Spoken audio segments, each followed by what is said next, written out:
the game on Saturday night. An entertaining football game. Mississippi State at South Carolina. A mostly full Williams-Brice Stadium. Looked good, sounded good, was loud, tough environment to play in on the road. And South Carolina came kind of swinging out of the gates and took an early lead in the ball game. They led 14-0, and if you're a Mississippi State fan, and we're being honest right now, you probably were like, here we go again. And then I just picked up the phone, hey, Dad, like during a commercial break in the TV game, and I called somebody with the ability to make these decisions. I'm like, I've been saying for years you guys ought to use Tulu Griffin a little bit more. Why don't you use Tulu Griffin a little bit more, you morons? And then I hung up. And doggone if they didn't hit him for a 65-yard touchdown pass. And didn't have him finish the night with 7 catches for 256 yards.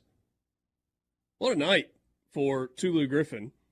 What a night for Will Rogers. On the heels of his worst game throwing the football as quarterback at Mississippi State, he goes 30 of 48 with a touchdown and an interception for 487 yards. And it was just like no ifs, ands, or buts. It was a good night throwing the football for Will Rogers. Was it a perfect game? No. Interception he'd like back, fumble he'd like back. Wasn't a perfect game. But it was a really, really good game. And statistically the best game of his career, at least in terms of yards. Now, would you trade 180 yards and have a 300-yard passing night for 3 or 4 touchdowns through the air? Yeah, I guess so. Whatever. Splitting hairs. Point is, Will Rogers was not the reason that Mississippi State lost on Saturday night. It's funny, right? It's diametrically opposed to the Ole Miss-Alabama game. Ole Miss lost their game because of what their offense didn't do. Mississippi State lost its game on Saturday night because of what its defense didn't do. Yeah, I mean, excuse me, you couldn't pick up the phone and say cover somebody while you were at it? I mean, help me out here, Richard. Yeah, defensively, this team is soft. There's just no getting around that particular fact. Apologize for my voice, y'all, today. It's still battling this head cold or whatever it is. I thought that defensively, something like that. I've been much sicker on this radio program, I promise. I thought that defensively, State just doesn't look like a Zach Arnett defense is supposed to look. I mean, they're not physical. They're not flying around. They don't seem overly aggressive. And when they are overly aggressive, they are getting bit really, really badly with big plays. There were a couple of bright spots. I thought that Sean Preston in the second half made a real difference for them when he came back from suspension. I thought Nate Pickering had a pretty good game. I thought Crumity had a couple of good plays.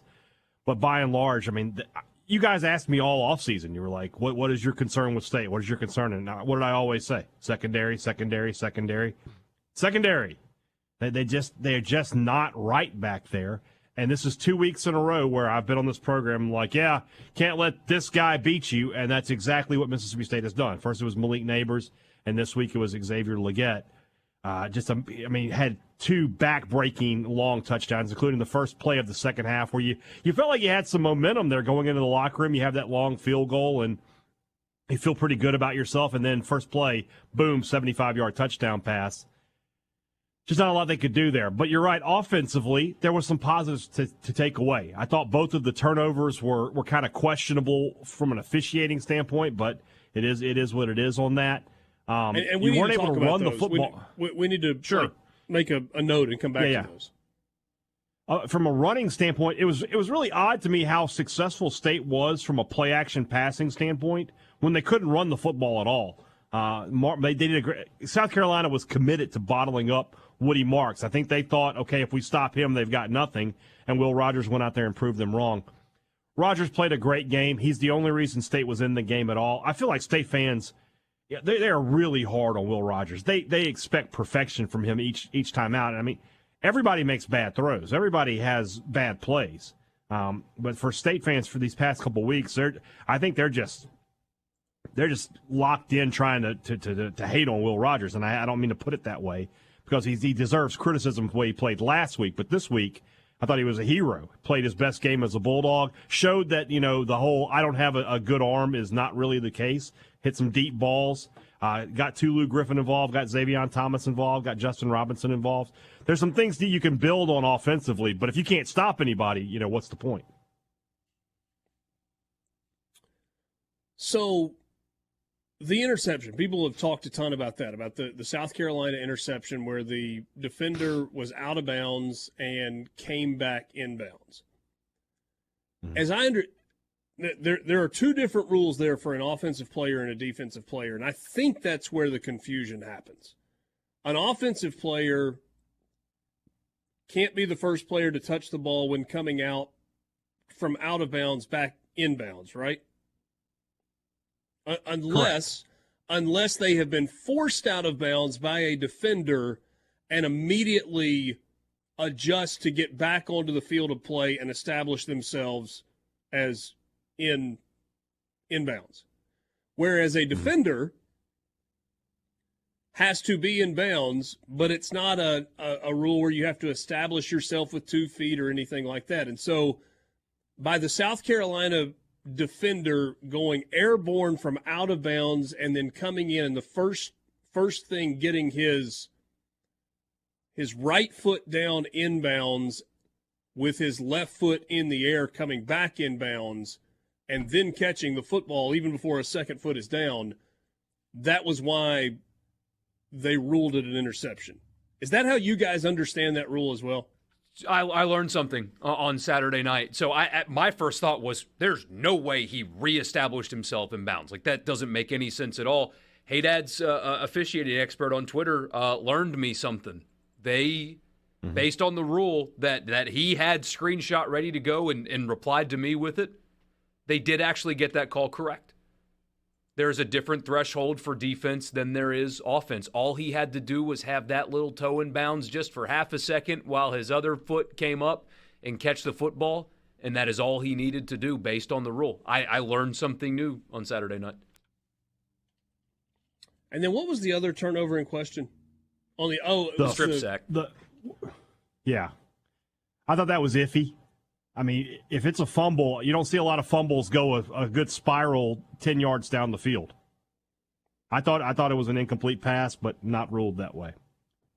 Yeah, that was odd, right? Because not a great day for SEC officiating in any game. I mean, you had the Alabama game where they miscounted the downs and Alabama was taken away from a first down.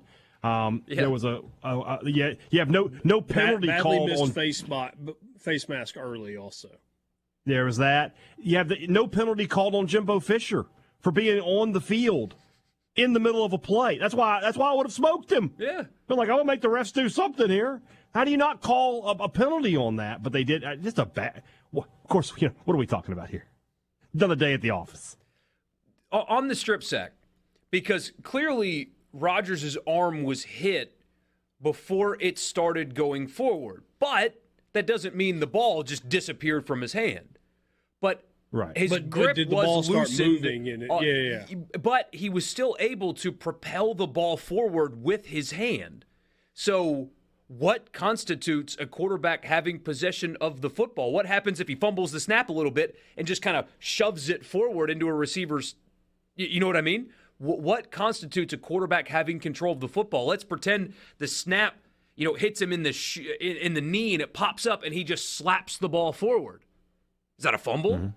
Or is that an incomplete pass? Because you can bat the ball down and it's an incomplete. That is something that, and I wish that we would have gotten a better explanation on the broadcast. We didn't, but the ball was somewhat dislodged from his hand. However, he was still able to push his hand forward and essentially throw the ball. It had a spiral on it. But it wasn't in the same control of his hand when he pushed his hand forward. So is that a fumble, or does that count as losing control of the ball? Or not? Well, and clearly what they saw in the replay was that it was a fumble, right? I mean, and it's almost like we're once again in that thing where when you go frame by frame slow-mo replay, it's almost like it does a disservice. Like you'd almost say, no, you have to watch it in real time and make a determination off that. And if you can't, then go with the call on the field. Sports Talk Mississippi. We'll be right back. So Pretty different offensive approach for Mississippi State on Saturday night, hey, Dad? Very different. And that kind of looked like what I was expecting to see the first 3 games from what we talked about this offseason, right? About explosive plays and being vertical in the passing game and getting your best guys on the field. State's best 3 receivers are Justin Robinson, Tulu Griffin, Xavier Thomas. Creed Whittemore is probably 4th, to be honest with you. And that's a statement about how far Jaden Wally has kind of fallen off the pace. Jordan Mosley had a catch, but he also had a big drop there, or I don't know if drop's the right word, but he had a chance to make a big play and didn't get there. But like I said earlier, I was surprised at how effective State was with play action when they couldn't run. South Carolina clearly was just sold out to stop the run. They had guys in the box. So, you look at this weekend with Alabama and you're thinking, Alabama is not a team that needs to commit 8, 9, 10 guys to the box to slow down State's running game. They can probably do it out of some base formation. So I don't know that State can have that same kind of success against Alabama, but against other teams, I think they can. And I thought it was, I've been saying it for 3 weeks that Will Rogers needed to take the top off and just fling some balls down the field. If they get intercepted, if they fall incomplete, who cares? Just do it, just to show everybody that you can. And then you saw this week, when he wants to rip the ball down the field. I mean, is he Matt Corral? Has he got that kind of arm strength? No. But do you have enough arm strength to consistently throw the ball 40, 50 yards down the field? Yeah. He can do that on a consistent basis. And Tulu Griffin is the kind of receiver who can get underneath those balls on a consistent basis. Where is that confidence every week, man? He looks so comfortable throwing vertically to guys that were covered. Covered's a relative term. But having to throw it in a spot where if you don't hit it in that spot, the ball's hitting the turf or getting intercepted. And he did it repeatedly. Where is that all the time? And it didn't exactly come from protection, right? Because State was still under stress. He got sacked, I think, 4 times in the game. He was under pressure the whole game, but for whatever reason, Will Rogers found that confidence, that inner strength that quite frankly he lacked against LSU, and got the ball down the field. And if you're a person who last week after the LSU game was super concerned about this offense, this weekend showed you a little bit of what you can maybe expect going forward. Now, this weekend against Alabama, no, I expect them to get handled pretty easily. But after that, the rest of these defenses in the conference, State has some opportunities there. Yeah. I mean, there was very much a let-it-rip attitude for Will Rogers, or at least it looked like it. Like, he just went out there and just spun it for 3 hours. Mm-hmm. And, got up from those hits. I do still think, and I know, hey, Dad, this flies a little in the face of what you've said, but I think there's enough evidence overall to say the way you knock Will Rogers off his game is by pressuring him. Yes. No, I agree with that. Because he traditionally has not handled in-the-face, up-the-middle pressure, getting him on the run, trying to make hard throws on the run, has not traditionally handled that very well. And he made a couple of plays with his feet Saturday night. He had a couple of times where he rolled away from pressure. He had one run. Now he ended up he dropped the ball, but the State got it back. But he actually made a couple of plays with his legs on Saturday night. That was very surprising. So where does State go from here? I mean, I know because of the history with Alabama, you're just automatically writing off the Alabama game. I get it. I understand. But Alabama's still got to come to town. Alabama is 2 weeks removed from a game in which they scored 3 points in the first 30 minutes against South Florida. Alabama's not going to – I don't think they're just going to light the scoreboard up. I don't think. We haven't seen that yet. If they do, that may be more of an indictment on Mississippi State's defense.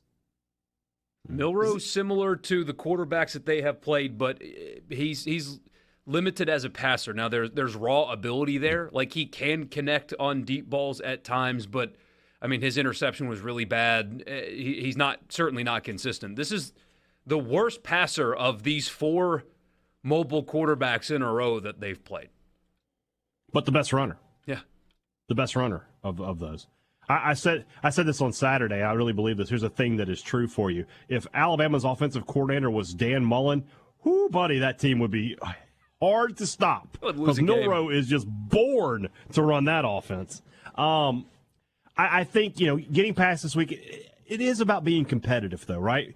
If you listen to tomorrow's Thunder and Lightning podcast, we go into a great deal of detail. Last year in the SEC West, everybody scored 20 or more points on Alabama. Mississippi State has scored 22 points on Alabama the last 5 years.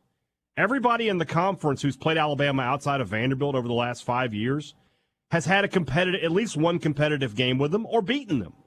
Not Mississippi State. State has not scored more than 9 points against Alabama in the last 5 years.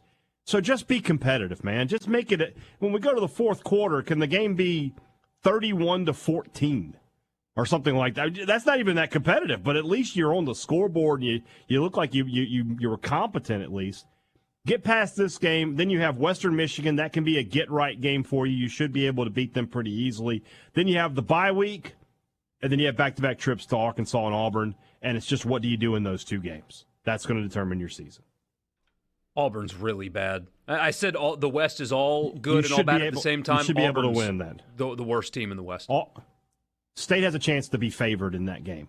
Arkansas, they probably won't be favored, depending on what happens the next few weeks with Arkansas, though. Yeah. Because they have tough games. They have A&M this week, and then they have Ole Miss, and then I'm not sure who they have the weekend of the 14th, but they have tough games coming up. Yeah. And until Rocket Sanders gets back, I don't know. I can't really, with a straight face, tell you I think Arkansas is going to win games. And I think the expectation is that he is coming back this week against Texas A&M. That would be huge for them. He did not travel to Baton Rouge, was not with the team for the LSU game on Saturday, but the thought was that he was likely going to be back for the game against A&M in Arlington this week. So we will wait and see ultimately on that. Let's see here. On the ground, Mississippi State carried it 47 times. Nope, that's not right. Hold on. Mississippi State carried it at all, 23 times for 31 yards. Yeah, just could not get anything going. Woody Marks, 12 carries for 27 yards and a touchdown. Tulu Griffin had 1 for 9. Will Rogers, 6 for a net of 0. He gained 16 yards, lost 16 yards in sacks. Nobody's clamoring for Mike Wright today. I hadn't heard much of that. But I still don't know what the deal is with him. I don't know what State wants to do with him. I feel like they've got this weapon they're not really using. But at the same time, if Will Rogers is going to throw for 480 yards, you're fine. Yeah. Yeah. I heard you say that you're not changing your record prediction yet for Mississippi State. I could, though. State's not as good as I thought they would be. But everything I had them 2-2 at this point. So when we get to that Arkansas game, I have that predicted as a win. I want to see how that turns out. Yeah. I'm not changing my Ole Miss one either, so, I mean. Do you think differently? So your rationale on your Ole Miss prediction has been they've been so bad defensively, I see no reason to believe that they're going to be any better on the defensive side of the ball. They're pretty clearly better on the defensive side of the ball. They are better. But they're worse offensively than I thought they'd be. Well, I knew you were going to say that, but I was going to ask if that. I mean, they are getting healthier on the offensive side. I mean, assuming that you have Caden Priestcorn and you have Trey Harris and you have Quinshon Judkins all healthy, that should change and I guess Franklin as well. But I just was curious if it had changed the way you looked at them. Well, like I said, I don't think they'll beat LSU or Georgia. The Egg Bowl's always a toss-up. Right now, I don't even know who would be favored in that game. Probably Ole Miss, but not by a lot. And then I had them losing to Arkansas. If Arkansas comes in with Jefferson and Sanders, I think they'll beat Ole Miss. If Sanders isn't there, Ole Miss will probably win. A&M, meh. Yeah. We'll see. It's going to be a fascinating. We're a third of the way through the season now, and yet there's still so much to learn, so much to know that we just don't know yet.